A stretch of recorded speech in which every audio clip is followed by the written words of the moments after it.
Sometimes the market gives you one message over and over again, and Aster is doing exactly that right now. No matter how many times price tried to break away from this key zone, it kept coming back to it, telling us that this area still has a major story to tell.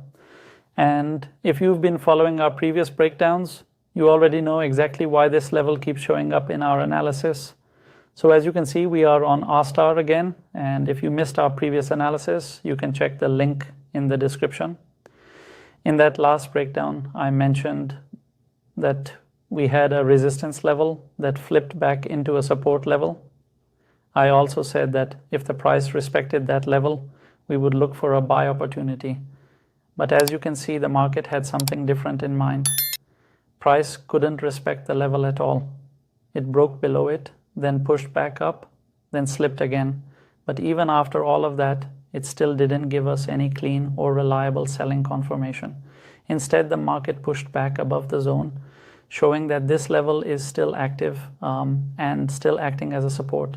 And this is where things get very interesting. Even though the market has broken this zone more than once, the lack of clean momentum after those breaks is a big sign that the level still holds importance.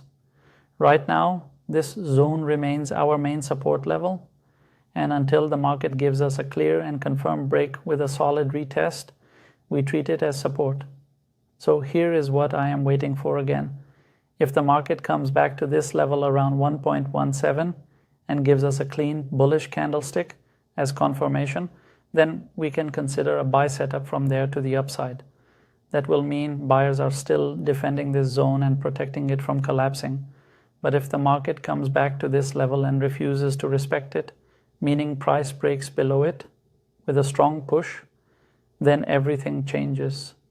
If that happens, we wait for the retest around the same level, and if the retest gives us a bearish candlestick, then we can confidently look for a sell opportunity from there to the downside. Right now, the entire story is centered around this single level. It is acting as a support again and again, and the market keeps returning to it, telling us this is where the next directional move will be created. So in summary, this level is still acting as our major support zone. If the market comes back and respects it again, we buy. If it fails to respect it and instead breaks below, we wait for the retest and sell. Before we go, let me ask you this to keep the interaction strong. Seeing how the market keeps coming back to this zone, who do you think will win the next battle? The buyers defending the support or the sellers trying to break it? Drop your prediction in the comments. All right, traders, that is all for Aster Coin for today. Stay sharp, trade smart, and I'll see you in the next video.